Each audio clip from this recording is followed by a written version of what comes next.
আসসালামু আলাইকুম রহমতুল্লাহি ওবরাকাতুহ।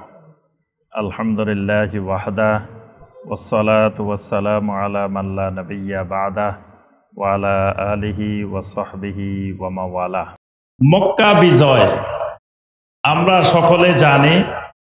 মক্কা মুকাররমা নবী সাল্লাল্লাহু আলাইহি ওয়াসাল্লামের জন্মভূমি। মক্কা মুকাররমা ইয়া বালাদুহু ওয়া ওয়াতানুহু, এটা নবীর শহর, এটা নবীর জন্মভূমি। নবী সাল্লাল্লাহু আলাইহি ওয়াসাল্লাম তাওহীদের দাওয়াত দেওয়ার আগের দিন পর্যন্ত তিনি ছিলেন এই মক্কা মুকাররমার আস-সাদুক আল আমিন। তিনি ছিলেন মহাসত্যবাদী, সবচেয়ে বড় বিশ্বস্ত আমানতদার। কিন্তু যেদিন থেকে তিনি তাওহীদের দাওয়াত দেওয়া শুরু করে দিলেন, সেদিন থেকে নবী সাল্লাল্লাহু আলাইহি ওয়াসাল্লাম হয়ে গেলেন আস-সাবিউল কাযযাব, নাউযুবিল্লাহ। অর্থাৎ নবী সাল্লাল্লাহু আলাইহি ওয়াসাল্লামকে তারা বলতে শুরু করলো তিনি ধর্মত্যাগী, তিনি মিথ্যাবাদী, নাউযুবিল্লাহ। তো এই মক্কা মুকাররমাকে নবী সাল্লাল্লাহু আলাইহি ওয়াসাল্লাম অনেক মহব্বত করতেন, ভালোবাসতেন। হিজরতের সময় নবী সাল্লাল্লাহু আলাইহি ওয়াসাল্লাম মক্কা মুকাররমা থেকে যখন মদিনা মুনাওয়ারার দিকে রওনা দেন, বারবার পিছনের দিকে মক্কা মুকাররমার দিকে ফিরে তাকান আর বলেন, ও মক্কা মুকাররমা, তুমি জমিনের মধ্যে সবচাইতে উত্তম জমিন, আহাব্বুল আরদে ইলাল্লাহ ওয়াল্লাহি ইন্নী লা উহিব্বুকা। ও মক্কা মুকাররমা, আল্লাহর কসম তোমাকে আমি মহব্বত করি, ভালোবাসি। যদি মক্কার মুশরিকেরা আমাকে এখান থেকে বের না করত, আমি এখান থেকে কখনো বের হতাম না। এই মক্কা মুকাররমাকে নবী সাল্লাল্লাহু আলাইহি ওয়াসাল্লাম এত ভালোবেসেছেন, কিন্তু মক্কার মুশরিকিন কুফফার একমাত্র তাওহীদের দাওয়াত দেওয়ার কারণে তার প্রিয় এই জন্মভূমিতে নবী সাল্লাল্লাহু আলাইহি ওয়াসাল্লামকে থাকতে দেয় নাই। নবী সাল্লাল্লাহু আলাইহি ওয়াসাল্লাম হিজরত করে মদিনা মুনাওয়ারায় চলে গেলেন। ষষ্ঠ হিজরিতে নবী সাল্লাল্লাহু আলাইহি ওয়াসাল্লাম উমরা করার জন্য আসলেন, কিন্তু তাও তারা বাধা দিল, উমরা করতেও তারা দিবে না, আল্লাহর ঘরের তাওয়াফ জিয়ারত করতেও দিবে না। তারপরে নবী সাল্লাল্লাহু আলাইহি ওয়াসাল্লাম আমরা সকলেই জানি, সেখানে মক্কার মুশরিকদের সাথে কুফফারদের সাথে একটি চুক্তি করেন, যেই চুক্তিটা অসম চুক্তি, যেটা হুদায়বিয়ার সন্ধি, সুলহে হুদায়বিয়া নামে প্রসিদ্ধ। সকল স্বার্থ, সকল সুবিধা মক্কার মুশরিকদের, মক্কার জনগণের। মক্কা মুকাররমা থেকে কোনো মানুষ মদিনায় গেলে তাকে ফেরত দিতে বাধ্য থাকিবে, কিন্তু মদিনা মুনাওয়ারা থেকে কেউ মক্কা মুকাররমায় আসলে মক্কাবাসী ফেরত দিতে বাধ্য থাকিবে না। কি সুন্দর অসম চুক্তি, বৈষম্য যুক্ত এক চুক্তি। এইভাবে সমস্ত শর্তগুলোই মুসলিমদের বিপক্ষে। সাহাবায়ে কেরাম মেনে নিতে পারছেন না, এই চুক্তি মেনে নেওয়া যায় না। কিন্তু আল্লাহ রাব্বুল আলামিন ঘোষণা দিলেন, ইন্না ফাতাহনা লাকা ফাতহাম মুবিনা। এই চুক্তি বাহ্যিকভাবে দেখতে মনে হচ্ছে অসম চুক্তি, কিন্তু এই চুক্তির মধ্যে আল্লাহ রাব্বুল আলামিন সুস্পষ্ট বিজয় রেখে দিয়েছেন। সুবহানাল্লাহ। নবী সাল্লাল্লাহু আলাইহি ওয়াসাল্লাম মেনে নিলেন। এমনকি সুহাইল বিন আমর বলতেছে, এখানে মুহাম্মাদের সাথে চুক্তি, শুধু মুহাম্মাদের নাম হবে, মুহাম্মাদের সাথে রাসূলুল্লাহ লেখা যাবে না। আলী রাদিয়াল্লাহু তাআলা আনহু বললেন, আমার জীবন চলে যাবে তাও আমি রাসূলুল্লাহ কাটতে পারবো না। আল্লাহ রাসূল সাল্লাল্লাহু আলাইহি ওয়াসাল্লাম এই চুক্তিকে টিকিয়ে রাখার জন্য তিনি নিজে হাতে রাসূলুল্লাহ এই শব্দটি তিনি কেটে দিয়েছেন, তারপরে ওই চুক্তি করেছেন, কারণ এর ভিতরে আল্লাহ রাব্বুল আলামিন সুস্পষ্ট বিজয় রেখে দিয়েছেন। সুবহানাল্লাহ। নবী সাল্লাল্লাহু আলাইহি ওয়াসাল্লামকে আল্লাহ রাব্বুল আলামিন স্বপ্নে দেখাচ্ছেন, লাকাদ সাদাকাল্লাহু রাসূলাহুর রু'য়া বিল হক লাতাদখুলুন্নাল মাসজিদাল হারামা ইনশাআল্লাহু আমিনিন।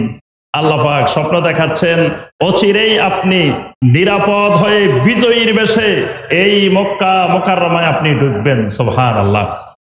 নবী সাল্লাল্লাহু আলাইহি ওয়াসাল্লাম অষ্টম হিজরির 7 রমাদান 10,000 সাহাবীকে সাথে নিয়ে মদিনা মুনাওয়ারা থেকে মক্কা মুকাররমা অভিযানের উদ্দেশ্যে রওনা দেওয়ার সংকল্প করলেন। এই অভিযানে 2 জন মুসলিম শাহাদাত বরণ করেন, আর কাফেরদের 12 জন এই অভিযানে মারা যায়, নিহত হয়। আচ্ছা, এখন আসেন এই অভিযানটার প্রেক্ষাপট কি? প্রেক্ষাপট অনেকগুলো ছিল। তার মধ্যে গুরুত্বপূর্ণ যে প্রেক্ষাপটটি ছিল, হুদায়বিয়ার সন্ধির মধ্যে লেখা ছিল যে চুক্তিটা হচ্ছে কুরাইশ এবং মুহাম্মদুর রাসূলুল্লাহ সাল্লাল্লাহু আলাইহি ওয়াসাল্লামের সাথে। বাকি যতগুলা গোত্র আছে এরা চাইলে নবী সাল্লাল্লাহু আলাইহি ওয়াসাল্লামের সাথেও চুক্তিবদ্ধ হইতে পারবেন, চাইলে কুরাইশদের সাথেও চুক্তিবদ্ধ হইতে পারবে। তখন মক্কা মুকাররমার পাশের 2টা গোত্র বনু খুজাআ, বনু বকর। বনু খুজাআ নবী সাল্লাল্লাহু আলাইহি ওয়াসাল্লামের সাথে চুক্তিবদ্ধ হন, আর বনু বকর কুরাইশদের সাথে চুক্তিবদ্ধ হন।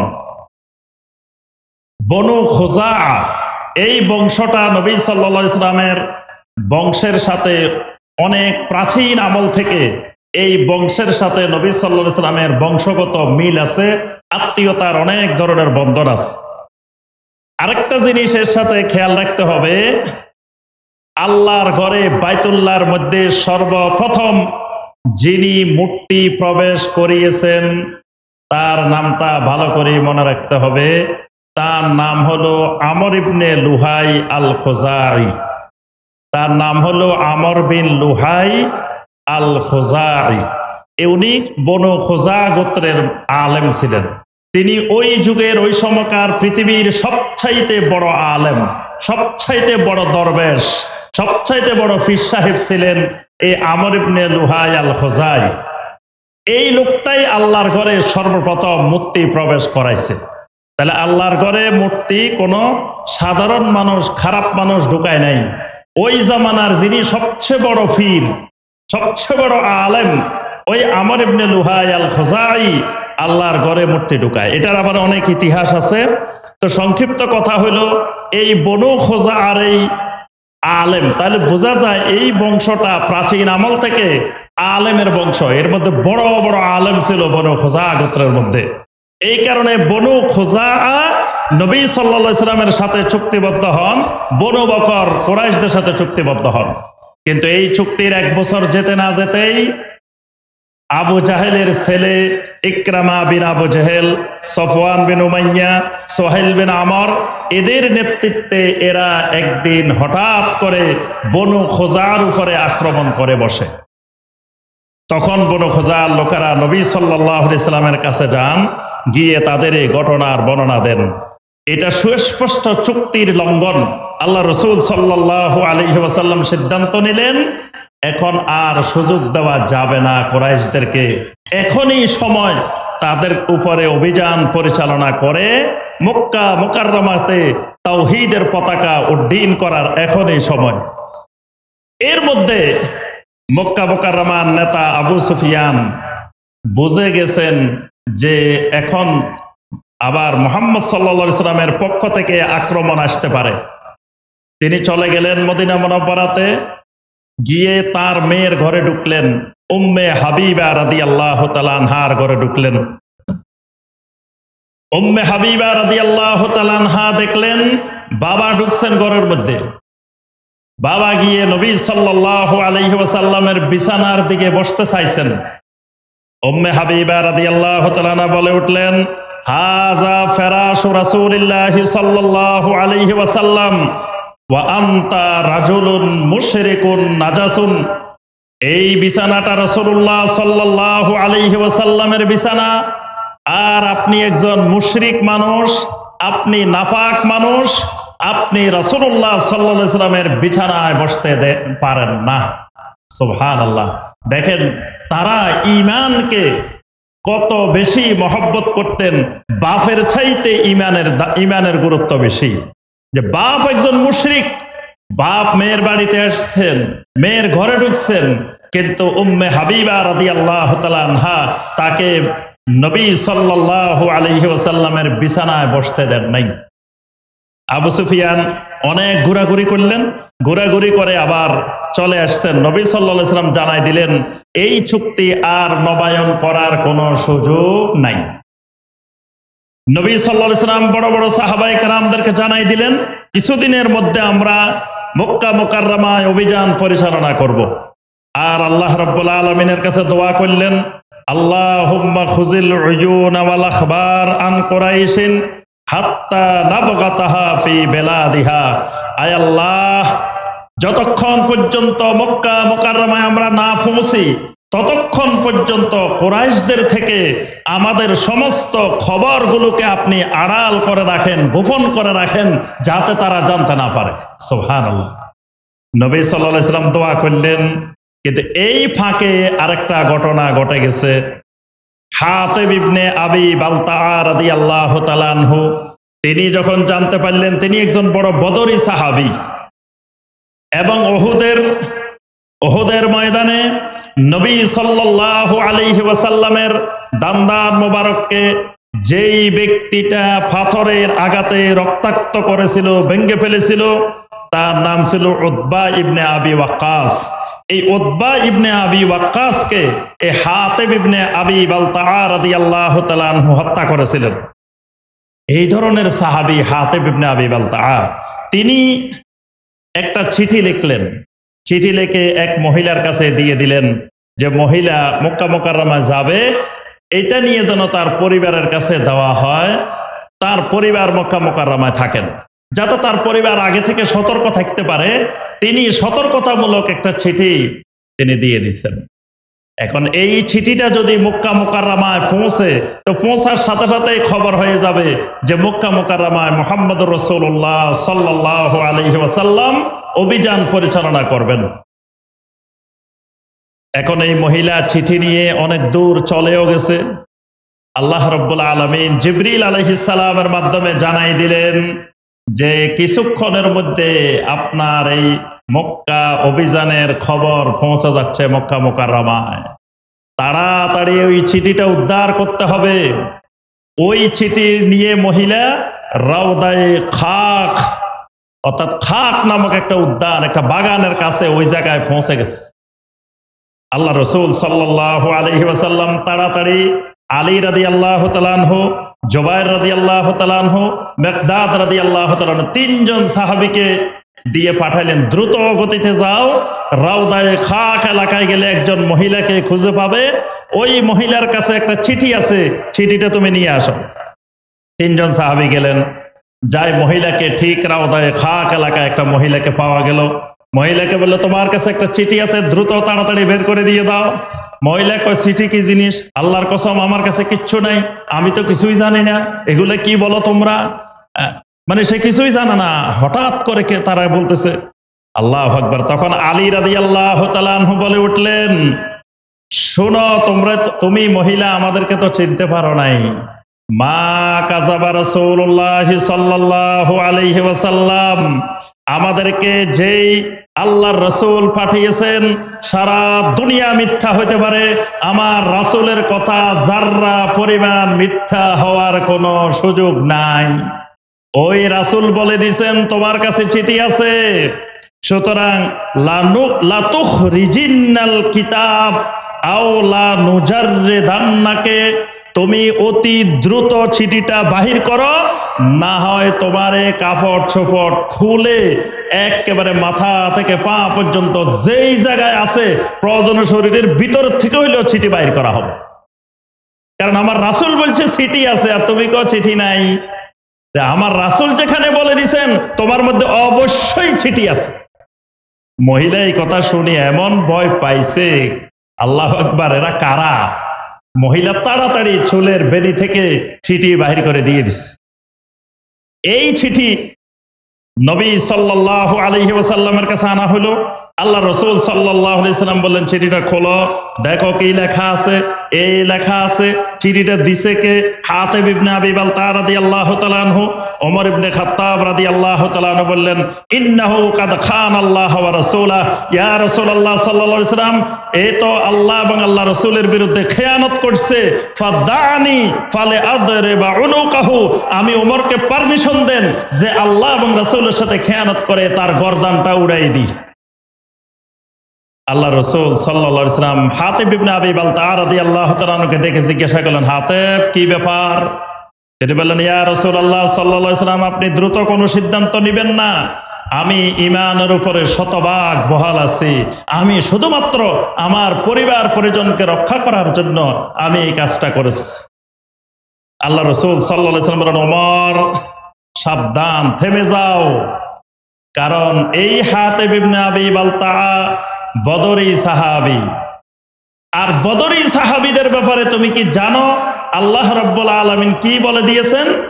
আল্লাহ রাব্বুল আলামিন বলে দিয়েছেন, ইমালু মা শি'তুম ফাকাদ গাফারতু লাকুম, তোমাদের মনে যা চায় তাই করো, আমি আল্লাহ তোমাদের সব ক্ষমা করে দিচ্ছি।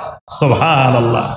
কারণ বদরের ময়দানে সেদিন ৩১৩ জন সাহাবী যদি তাওহীদের পতাকা নিয়ে না দাঁড়াইতেন, জীবন দেওয়ার জন্য যদি প্রস্তুত না হইতেন, আজকে এই জামিয়া সালাফিয়ার সালাফি কনফারেন্স পাওয়া যাইতো না।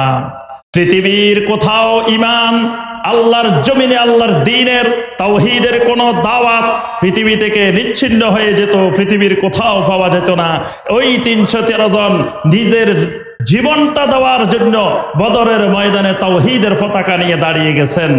আল্লাহ পাক এদেরকে এমন মর্যাদা দিবেন, আল্লাহ পাক বলে দিবেন, ইমালু মা শি'তুম ফাকাদ গাফারতু লাকুম, যা মনে চায় তাই করো, আমি আল্লাহ তোমাদের জীবনের সমস্ত গুনাহ মাফ করে দিচ্ছি। সুবহানাল্লাহ। তো হাতিব ইবনে আবি বালতা রাদিয়াল্লাহু তাআলা আনহুর এই ঘটনা ঘটলো। এরপরে নবী সাল্লাল্লাহু আলাইহি ওয়াসাল্লাম ৭ই রমাদান সোমবার সকালবেলা নবী সাল্লাল্লাহু আলাইহি সাল্লাম মদিনা মুনাওয়ারা থেকে রওনা দিলেন। এরপরে মক্কা মুকাররমার কাছাকাছি গিয়ে ওরাউল গামাম এলাকায় নবী সাল্লাল্লাহু আলাইহি ওয়াসাল্লাম পৌঁছলেন। নবী সাল্লাল্লাহু আলাইহি ওয়াসাল্লাম একজন সাহাবীকে বললেন যে, এক জগ পানি নিয়ে আসো আমার কাছে। পানি আনা হলো দিনের বেলায়। নবী সাল্লাল্লাহু আলাইহি সাল্লাম সবার সামনে পানি পান করা শুরু করে দিয়েছেন, মানে সিয়াম ভেঙে ফেলছেন। এখন সাহাবায়ে কেরামদের মধ্যে কেউ কেউ বলতেছে, নবী সাল্লাল্লাহু আলাইহি সাল্লাম ভাঙিয়ে ফেলছে, অসুবিধা কি, আমরা রাখি। মানে আল্লাহ রাসূলের থেকে একটু বেশি আমল করার চেষ্টা করছেন। নবী সাল্লাল্লাহু আলাইহি ওয়াসাল্লামের কাছে খবর আসলো, ইয়া রাসূলুল্লাহ সাল্লাল্লাহু আলাইহি ওয়াসাল্লাম, আপনি তো সিয়াম ভেঙে ফেলছেন, কিন্তু অনেকে কিন্তু এখনো সিয়াম রেখে দিছে। আল্লাহ রাসূল সাল্লাল্লাহু আলাইহি ওয়াসাল্লাম বললেন, উলাইকাল উসাত, উলাইকাল উসাত, যারা আমি নবীর চেয়ে বেশি বুজুর্গ সাজতে চায়, যারা আমি নবী সিয়াম ভেঙে ফেলছি তারপরেও সিয়াম রাখতে চায়, এরা আল্লাহর নাফরমানি করছে, এরা আল্লাহর নাফরমানি করছে। মানে এরা সিয়াম রাখে ভালো কাজ করে নাই, সওয়াবের কাজ করে নাই। এই জন্য নবী সাল্লাল্লাহু আলাইহি ওয়াসাল্লামের সুন্নতের মধ্যে হেদায়েত, সুন্নতের বাহিরে গেলে সেটাই উসাত, সেটাই সিয়াম, সেটাই আল্লাহর নাফরমানি। আচ্ছা, এরপরে নবী সাল্লাল্লাহু আলাইহি ওয়াসাল্লাম মক্কা মুকাররমার নিকটবর্তী এলাকায় মাররুজ জাহরান এলাকায় গিয়ে নবী সাল্লাল্লাহু আলাইহি ওয়াসাল্লাম তাঁবু স্থাপন করলেন। এরপরে মাঝখান দিয়ে আরো অনেকগুলো ঘটনা ঘটে গেল। আবু সুফিয়ানকে ধরে আনা হলো, আবু সুফিয়ান ইসলাম গ্রহণ করলেন। এরপরে নবী সাল্লাল্লাহু আলাইহি ওয়াসাল্লাম ১৭ই রমাদান সকাল বেলায় নবী সাল্লাল্লাহু আলাইহি ওয়াসাল্লাম এই ১০,০০০ সাহাবীকে, ওই দিন রাত্রিবেলায়, যেদিন সকালবেলায় যাবেন অর্থাৎ ১৭ রমাদানের রাত্রিবেলায় নবী সাল্লাল্লাহু আলাইহি ওয়াসাল্লাম এই ১০,০০০ সাহাবীকে বললেন, সবাই আগুন জ্বালাও, আগুন জ্বালায় হাত দিয়ে উপরের দিকে ধরো। ১০,০০০ মশাল জ্বলতেছে এক জায়গায়। মক্কা মুকাররমার লোকেরা দেখে, কি ব্যাপার, হঠাৎ করে ১০,০০০ বাতি জ্বলতেছে, এইদিকে এরা কারা? মানে তখনই তারা প্রকৃত ঘটনা জানতে পারছে। তখন তারা হতাশ হয়ে গেছে, সর্বনাশ, আর মক্কা মুকাররমা আমাদের নিয়ন্ত্রণে রাখা সম্ভব নয়। আল্লাহ রাসূল সাল্লাল্লাহু আলাইহি ওয়াসাল্লাম সকাল বেলায় মক্কা মুকাররমায় এই 10,000 সাহাবীকে ঢুকতে বললেন। 10,000 সাহাবী একের পর এক কাওম হিসাবে, গোত্র হিসাবে, আনসার হিসাবে, মুহাজির হিসাবে দলে দলে মক্কা মুকাররমার দিকে ঢুকতেছেন।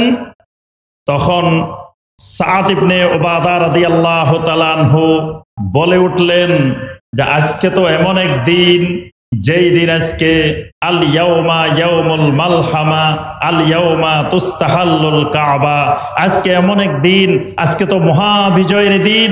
আর এই বিজয়ের দিনে আল্লাহ পাক কাবাকে আজকে হালাল করে দিবেন, অর্থাৎ আজকে খালি রক্তের বন্যা বয়ে যাবে। নবী সাল্লাল্লাহু আলাইহি ওয়াসাল্লামের কাছে এই খবর আসলো। নবী সাল্লাল্লাহু আলাইহি ওয়াসাল্লাম বললেন, না, এটা ঠিক কথা না। আজকের দিনে কোনো রক্তপাত হবে না, আজকের দিন তো শান্তির দিন, আজকে কোনো রক্তপাতের দিন না। সাহাবায়ে কেরাম বললেন, ইয়া রাসূলুল্লাহ সাল্লাল্লাহু আলাইহি ওয়াসাল্লাম, সাদ ইবনে উবাদা তো আজকে রক্তপাত ঘটায় দিতে পারে। নবী সাল্লাল্লাহু আলাইহি ওয়াসাল্লাম সাদ ইবনে উবাদার হাতে যেই পতাকাটা ছিল, তার হাত থেকে পতাকাটা নিয়ে তার ছেলে কায়েস ইবনে সাদ রাদিয়াল্লাহু তাআলা আনহুর হাতে দিয়ে দিলেন। সুবহানাল্লাহ। অর্থাৎ নবী সাল্লাল্লাহু আলাইহি ওয়াসাল্লাম মক্কা বিজয়ের ক্ষেত্রে কোনো রক্তপাত চান নাই, একটা রক্তপাত হোক এটা নবী সাল্লাল্লাহু আলাইহি ওয়াসাল্লাম চান নাই। নবী সাল্লাল্লাহু আলাইহি ওয়াসাল্লাম বলেছেন আজকের দিন তো শান্তির দিন, নিরাপত্তার দিন, কোনো প্রতিশোধ গ্রহণের দিন না। আল্লাহ রাসূল সাল্লাল্লাহু আলাইহি ওয়াসাল্লাম ভিতরে ঢুকলেন।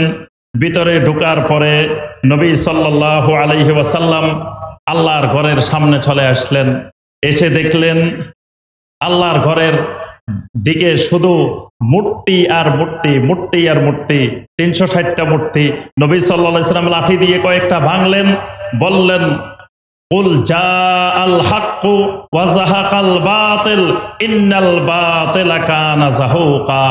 এইভাবে নবী সাল্লাল্লাহু আলাইহি ওয়াসাল্লাম কিছু মূর্তিকে আঘাত করে করে ভাঙতে থাকলেন। আর ওসমান ইবনে তালহা রাদিয়াল্লাহু তাআলা আনহুকে, যার হাতে আল্লাহর ঘরের চাবি, সেই ওসমান ইবনে তালহা রাদিয়াল্লাহু তাআলা আনহুকে বললেন আল্লাহর ঘরের চাবি নিয়ে আসো। তিনি এনে নবী সাল্লাল্লাহু আলাইহি ওয়াসাল্লামের কাছে চাবিটা বুঝাই দিলেন। নবী সাল্লাল্লাহু আলাইহি ওয়াসাল্লাম বললেন, বাইতুল্লাহর দরজা খুলে ভিতরে যত মূর্তি আছে এগুলো সব পরিষ্কার করে নাও।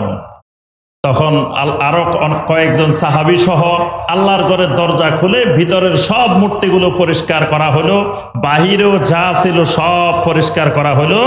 আল্লাহ রাসূল সাল্লাল্লাহু আলাইহি ওয়াসাল্লাম ভিতরে ঢুকে 2 রাকাত তাহিয়াতুল মসজিদের শুকরিয়াতান সালাত নবী সাল্লাল্লাহু আলাইহি ওয়াসাল্লাম আদায় করলেন। আদায় করে আল্লাহ রাসূল সাল্লাল্লাহু আলাইহি ওয়াসাল্লাম হাজুনে, যেখানে নবী সাল্লাল্লাহু আলাইহি ওয়াসাল্লামের জন্য তাঁবু স্থাপন করা হয়, সেখানে চলে গেলেন। সেখানে গিয়ে নবী সাল্লাল্লাহু আলাইহি ওয়াসাল্লাম গোসল করলেন। গোসল করে 8 রাকাত সালাতুদ দুহার সালাত আদায় করলেন। আর বেলাল রাদিয়াল্লাহু তাআলা আনহুকে বললেন, বাইতুল্লাহর ছাদে উঠে আজকে তুমি আজান দিতে থাকো। সুবহানাল্লাহ। ওই দিন জোহরের সময়, এই 17ই রমাদান জোহরের সময় বাইতুল্লাহর ছাদে উঠে বেলাল রাদিয়াল্লাহু তাআলা আনহু আল্লাহু আকবার বলে তাওহীদের ধ্বনি, রিসালাতের ধ্বনি পুরা আসমান জমিন প্রকম্পিত করে মক্কা মুকাররমা তাওহীদের ছায়াতলে আসার ঘোষণা দেওয়া হয়। সুবহানাল্লাহ। আল্লাহ রাসূল সাল্লাল্লাহু আলাইহি ওয়াসাল্লাম সালাতুজ যোহর আদায় করেন। এরপরে নবী সাল্লাল্লাহু আলাইহি ওয়াসাল্লাম একটি খুতবা দেন, যেটাকে মক্কা বিজয়ের খুতবা হিসেবে প্রসিদ্ধ। নবী সাল্লাল্লাহু আলাইহি ওয়াসাল্লাম প্রথমে আল্লাহর শুকরিয়া আদায় করলেন, আল্লাহু আকবার আল্লাহু আকবার আল্লাহু আকবার, লা ইলাহা ইল্লাল্লাহু ওয়াহদা আনজাযা ওয়া'দা ওয়া নাসারা আবদা ওয়া হাযামাল আহজাবা ওয়াহদা। যেটা আমরা হজে গেলে হাজী সাহেবেরা, উমরাকারীরা যখন সাফা পাহাড়ের উপরে উঠি, মারওয়া পাহাড়ের উপরে উঠি, তখন আমরা এটা পড়ি, লা ইলাহা ইল্লাল্লাহু ওয়াহদা আনজাযা ওয়া'দা ওয়া নাসারা আবদা ওয়া হাযামাল আহজাবা ওয়াহদা।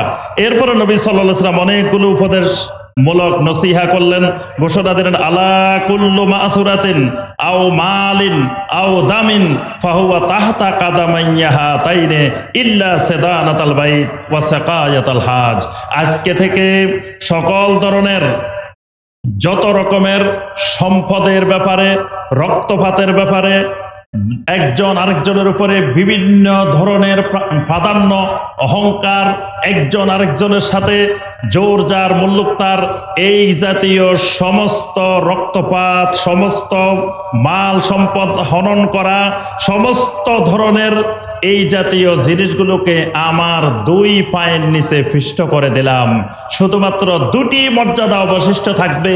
একটা হলো সিদানাতাল বাইত, আল্লাহর ঘরের রক্ষণাবেক্ষণ করার মর্যাদা, আর একটা হলো সাকায়াতাল হাজ, হাজিদের পানি পান করানোর মর্যাদা। সুবহানাল্লাহ। এরপরে নবী সাল্লাল্লাহু আলাইহি সাল্লাম ঘোষণা দিলেন, যারা ঘরের দরজা বন্ধ করে বসে থাকবে এরা নিরাপদ, যারা মসজিদে হারামে ঢুকবে এরা নিরাপদ, যারা নবী সাল্লাল্লাহু আলাইহি ওয়াসাল্লামের চাচা আব্বাসের ঘরে ঢুকবে তারা নিরাপদ। এইভাবে ঘোষণা দিলেন। ঘোষণা দেওয়ার পরে সবাই চতুর্দিকে পালানো শুরু করলো। কয়েকজন দুষ্ট লোক, অল্প কয়েকজন, তারা এসে বাধা দেওয়ার চেষ্টা করলো। সেই বাধা দেওয়ার ক্ষেত্রেই সেখানে 12 জন কাফের নিহত হয়। এরপরে এমন ভাবে তাদের পালানো শুরু, যেই পালানোর ইতিহাস জীবনে কেউ মক্কাবাসীর মধ্যে দেখে নাই। এমন, সেটাকে খানদামার যুদ্ধ বলা হয়। এই খানদামার যুদ্ধে এমন ভাবে কুরাইশেরা পালিয়েছে যেটা তাদের ইতিহাসে জীবনে কখনো এরকম পালায় নাই। আচ্ছা, এরপরে সবাই ঘরে ঢুকলো। নবী সাল্লাল্লাহু আলাইহি ওয়াসাল্লাম সবাইকে ডাকলেন, তো সবাই আল্লাহর ঘরের সামনে হাজির হও। সবাই এসে হাত জোড় করে নবী সাল্লাল্লাহু আলাইহি ওয়াসাল্লামের সামনে দাঁড়িয়ে আছে। নবী সাল্লাল্লাহু আলাইহি ওয়াসাল্লাম জিজ্ঞাসা করলেন, ইয়া মাশারা কুরাইশ মা তারাউনা আন্নী ফাইলুম বিকুম, হে কুরাইশরা, তোমাদের ধারণা কি আমি তোমাদের সাথে আজকে কেমন আচরণ করব? তারা বলে উঠল, ক্বালু খায়রান, খুবই কল্যাণকর, ভালো আচরণের আশা করি, কারণ আপনি তো হইলেন আখুন কারিম ওয়া ইবনু আখিন কারিম, আপনি আমাদের সম্মানিত ভাই, আপনার বাবাও ছিল আমাদের সম্মানিত ভাই, আপনি আমাদের সম্মানিত ভাইয়ের ছেলে, আপনি আমাদের একজন সম্মানিত ভাই। তো তোমাদের সম্মানিত ভাই যদি হয়, তাহলে এই সম্মানিত ভাইয়ের ছেলে, সম্মানিত ভাইকে কেন 8 বছর আগে মক্কা মুকাররমা থেকে বিতাড়িত করছিলা? কেন হত্যা করার পরিকল্পনা করছিলা? কেন এত ষড়যন্ত্র করছিলা? এখান থেকে শত শত মাইল দূরে গিয়ে কেন বদরের ঘটনা ঘটাইছো? কেন উহুদের ঘটনা ঘটাইছো? কেন খন্দকের ঘটনা ঘটাইছো? কেন মাত্র 2 বছর আগে হুদায়বিয়ার সন্ধির সময় আল্লাহর ঘর জিয়ারত করতে আসছে, জিয়ারত করতে দাও নাই? সে সময় মনে ছিল না যে উনি আখুন কারিম, ইবনু আখিন কারিম? এখন ঠেলায় পড়ি, ঠেলার নাম বাবাজি। এখন কয় না, আপনি তো আমাদের সম্মানিত ভাই। আল্লাহ রাসূল সাল্লাল্লাহু আলাইহি ওয়াসাল্লাম তখন বললেন, ফা ইন্নী আকুলু লাকুম কামা ক্বালা ইউসুফ লি ইখওয়াতিহি, আজকে আমি তোমাদেরকে সেই কথাটাই বলবো যেই কথাটা ইউসুফ আলাইহিস সালাম তার ভাইদেরকে বলছিলেন, লা তাসরিবা আলাইকুমুল ইয়াউম, আজকের দিনে তোমাদের উপরে আমার কোনো প্রতিশোধ স্পৃহা নাই। ইযহাবু ফাআনতুমুত তুলাকা, তোমরা যাও, তোমরা স্বাধীন, তোমাদেরকে মুক্ত করে দেওয়া হলো। সুবহানাল্লাহ। পৃথিবীর ইতিহাসে সবচাইতে বিরল ক্ষমার দৃষ্টান্ত। আল্লাহর জমিনে এমন ক্ষমা পৃথিবীতে আর কেউ করে নাই, যেই মক্কা মুকাররমার কুরাইশেরা নবী সাল্লাল্লাহু আলাইহি ওয়াসাল্লামের বিরুদ্ধে, সাহাবায়ে কেরামের বিরুদ্ধে, মুমিনদের বিরুদ্ধে, আল্লাহর দ্বীনের বিরুদ্ধে এমন কোন ষড়যন্ত্র নাই যেটা তারা করে নাই। তারপরেও আল্লাহ রাসূল সাল্লাল্লাহু আলাইহি ওয়াসাল্লাম কোন প্রকারের প্রতিশোধ না নিয়ে বলে দিলেন, ইযহাবু ফাআনতুমুত তুলাকা, যাও, তোমাদেরকে মুক্ত করে দেওয়া হলো। সুবহানাল্লাহ। এটাই ইসলামের সৌন্দর্য, এটাই ইসলামের রীতি। এই যে আমাদের ছাত্র জনতার বিপ্লবে অনেকেই মনে করছিল যে মনে হয় বাংলাদেশে রক্তপাতে রক্তের বন্যা বয়ে যাবে। আলহামদুলিল্লাহ, বাংলাদেশে কোনো জায়গায় এই পর্যন্ত কোনো ধরনের রক্তপাত আমরা দেখি নাই। না দেখার কারণ কি? তারা যেই ছাত্র জনতা এই জনগণকে মুক্ত করার জন্য জীবন দিয়েছে, এবং যারা এই ছাত্র জনতা আন্দোলনের নেতৃত্ব দিয়েছে, ছাত্র জনতা প্রতিশোধ স্পৃহায় মেতে উঠে নাই।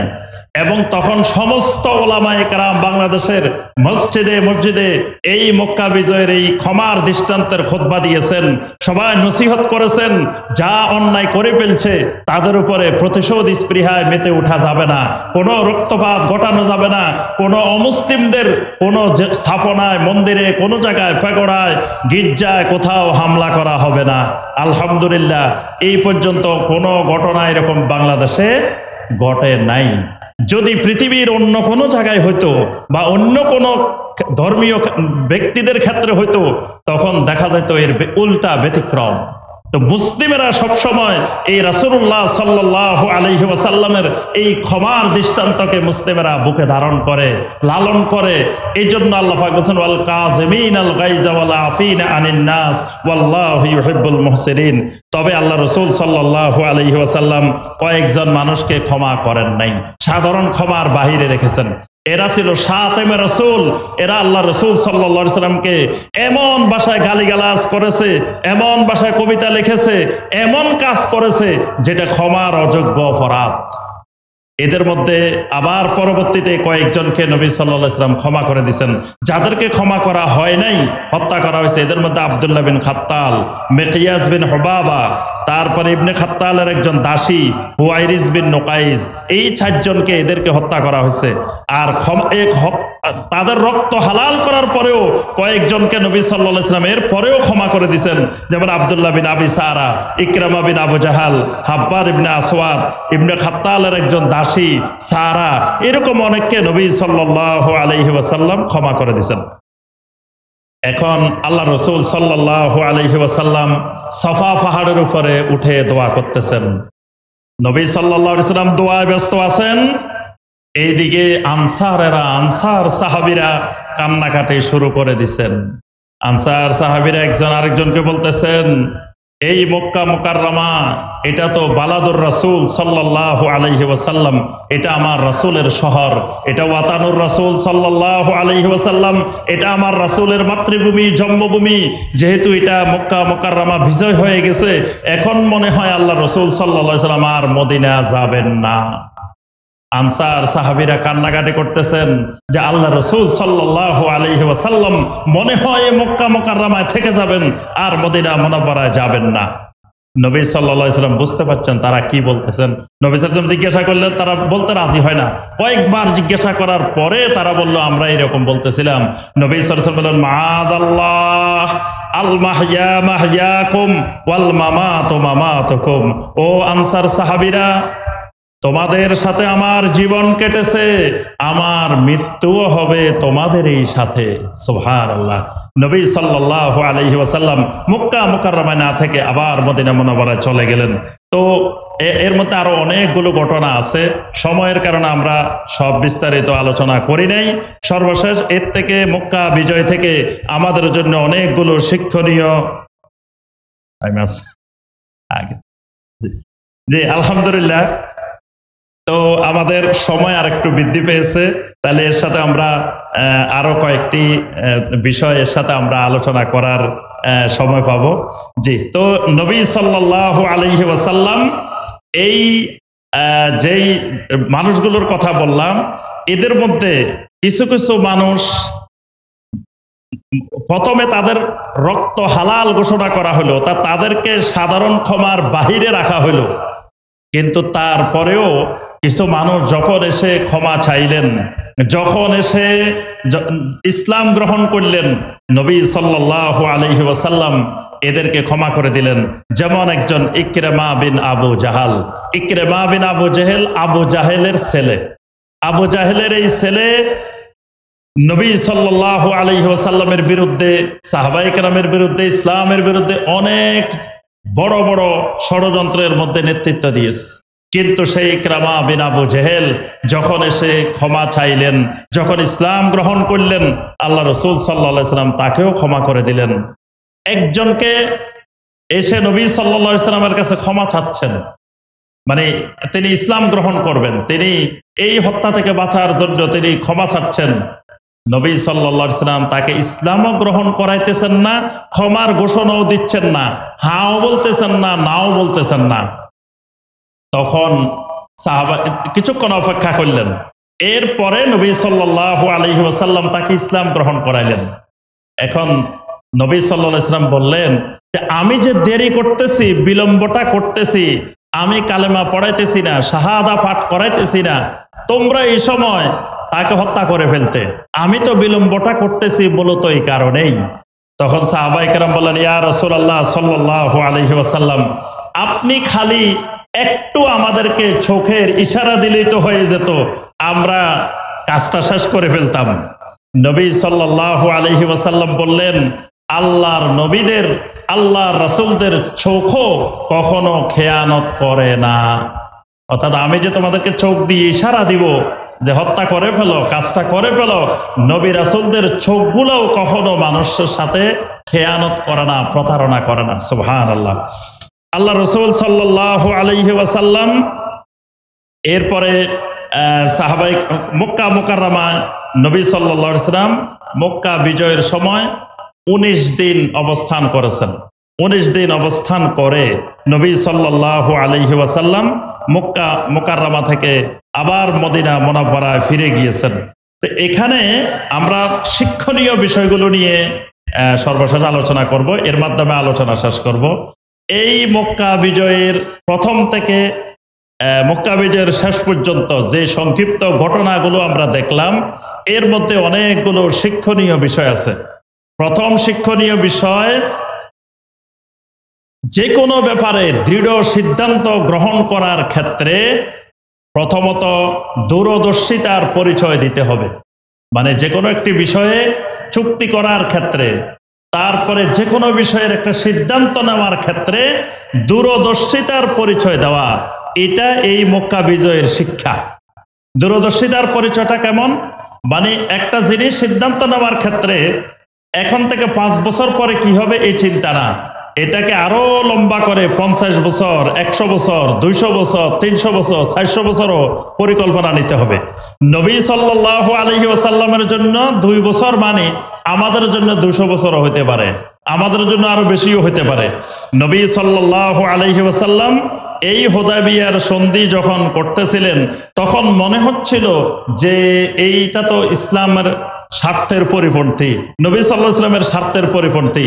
কিন্তু নবী সাল্লাল্লাহু আলাইহি ওয়াসাল্লাম এখানে সবচেয়ে বড় দূরদর্শিতার পরিচয় দিয়েছেন যে এই চুক্তি বলবৎ থাকলে অল্প দিনের মধ্যে, যেখানে হুদায়বিয়ার সন্ধির সময় নবী সাল্লাল্লাহু আলাইহি ওয়াসাল্লামের সাথে 1400 সাহাবী অংশগ্রহণ করছেন। 6ষ্ঠ হিজরিতে হুদায়বিয়ার সন্ধি, 8ম হিজরিতে মক্কা বিজয়, মাত্র 2 বছর। আর এই 2 বছর পরে যখন এই মক্কা বিজয়ের সময় আসেন, তখন 10,000 সাহাবী নবী সাল্লাল্লাহু আলাইহি ওয়াসাল্লামের সাথে আসছেন। 6ষ্ঠ হিজরিতে 1400 সাহাবী, আর 8ম হিজরিতে এসে তখন সাহাবী আসছেন নবী সাল্লাল্লাহু আলাইহি ওয়াসাল্লামের সাথে 10,000 সাহাবী।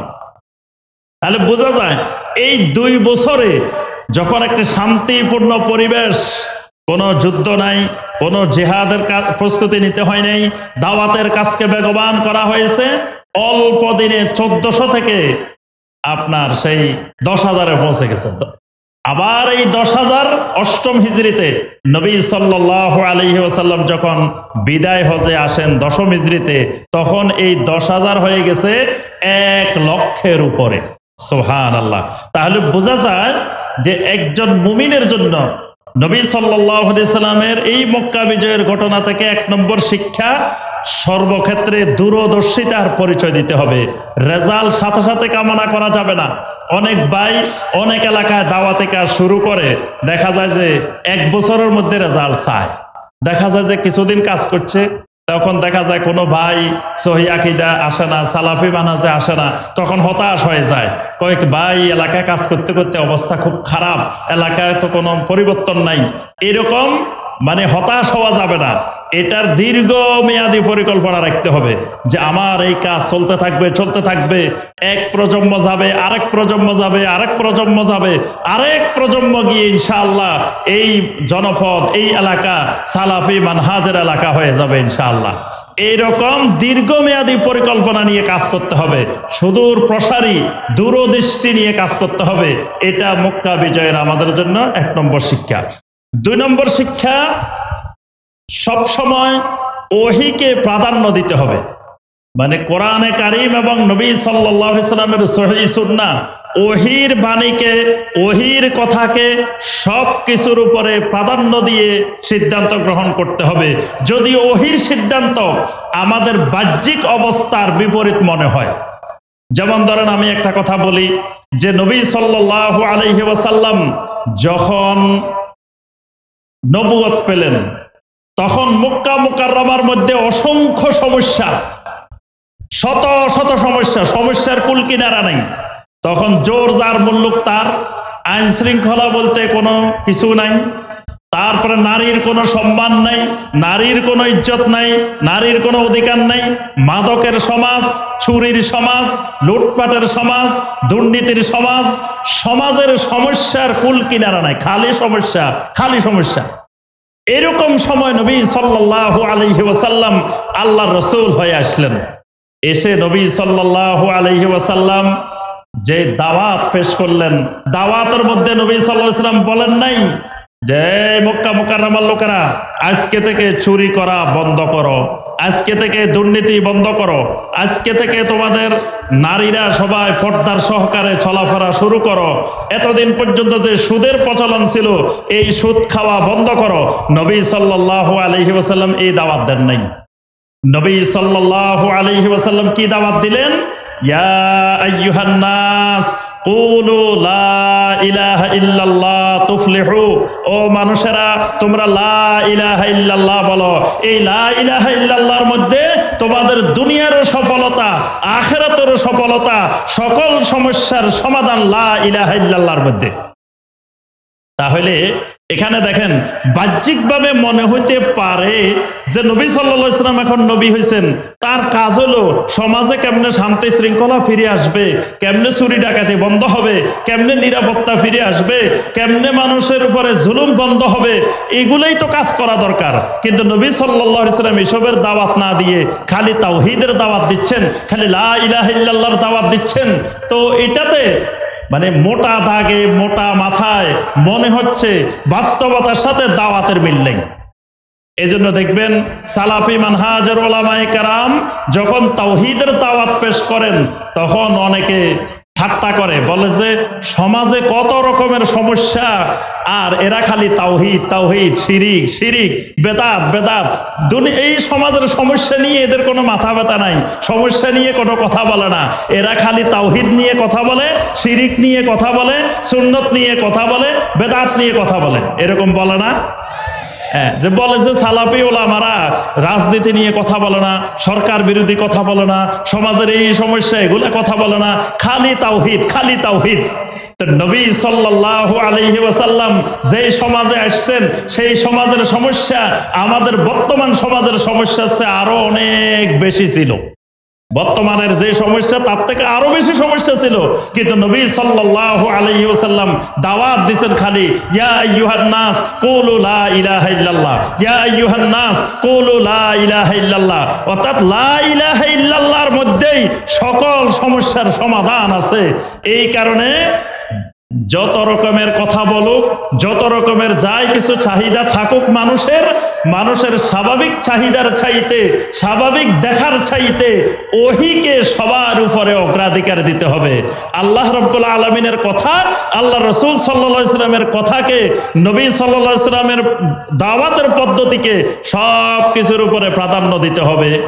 এখানে বাহ্যিকভাবে মনে হচ্ছিল হুদায়বিয়ার সন্ধির চুক্তিগুলোর মধ্যে মুসলিমদের ক্ষতি হবে, মুসলিমদের মান সম্মান কমে যাবে, মুসলিমেরা মনে হয় কাফেরদের কাছে, মুশরিকদের কাছে মনে হয় নত হয়ে গেল।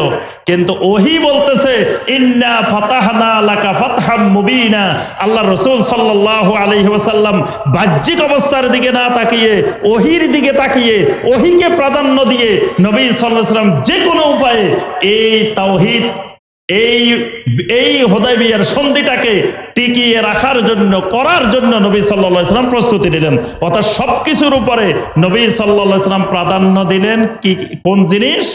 ওহীকে প্রাধান্য দিলেন। তাহলে এই মক্কা বিজয়ের ঘটনা থেকে আমাদের জন্য শিক্ষণীয় বিষয়, সবার উপরে ওহী। সবার উপরে কোরআনে কারীম এবং নবী সাল্লাল্লাহু আলাইহি ওয়াসাল্লামের সহিহ হাদিসকে প্রাধান্য দিতে হবে। বাহ্যিক চাহিদা, বাহ্যিক জিনিসের চাইতে ওহির দূরদর্শিতা, ওহির কার্যকারিতা অনেক অনেক গুণ বেশি। 3 নম্বর শিক্ষা, আল্লাহ রাব্বুল আলামিন বিজয় দান করেন সংখ্যার ভিত্তিতে না, বিজয় দান করেন ঈমানের ভিত্তিতে। আল্লাহ রাব্বুল আলামিন খেলাফত দিবেন, এটা আল্লাহর ওয়াদা, কিন্তু খেলাফত দেওয়ার জন্য আল্লাহ পাক যে শর্ত দিবেন, ওয়াদাল্লাহুল্লাযীনা আমানু মিনকুম ওয়া আমিলুস সালিহাত, ঈমান আর আমলে সালেহের শর্ত দিবেন। এই দুটা আগে ঠিক করতে হবে। এই দুটা আমাদের ঠিক হইলে আল্লাহর পক্ষ থেকে খেলাফত আসবে। নবী সাল্লাল্লাহু আলাইহি ওয়াসাল্লাম যখন মক্কা মুকাররমায় দাওয়াত শুরু করেন নাই, তখন নবী সাল্লাল্লাহু আলাইহি সাল্লামকে মক্কার লোকেরা ক্ষমতা দিয়ে দিয়েছিলেন, কিন্তু নবী সাল্লাল্লাহু আলাইহি সাল্লাম ক্ষমতা গ্রহণ করেন নাই। জি আলহামদুলিল্লাহ, আমাদের বিদেশি মেহমানেরা আলহামদুলিল্লাহ চলে আসছেন। আমরা তো সবসময় কথা বলি, আমাদের আলোচনা আরো শোনা যাবে ইনশাআল্লাহ। আজকে এই পর্যন্তই, আমরা ইনশাআল্লাহ ওই মেহমানদের আলোচনা শুনবো। আল্লাহ পাক আমাদের সবাইকে তৌফিক দান করুন। আল্লাহ পাক এই সালাফি কনফারেন্সকে কবুল ও মঞ্জুর করে নিন। আল্লাহ রাব্বুল আলামিন আমাদেরকে শেষ পর্যন্ত ধৈর্য ধরে বসে আমাদের এই সম্মানিত মেহমানদের থেকে আমাদেরকে আলোচনা শোনার আমাদেরকে তৌফিক দান করুন।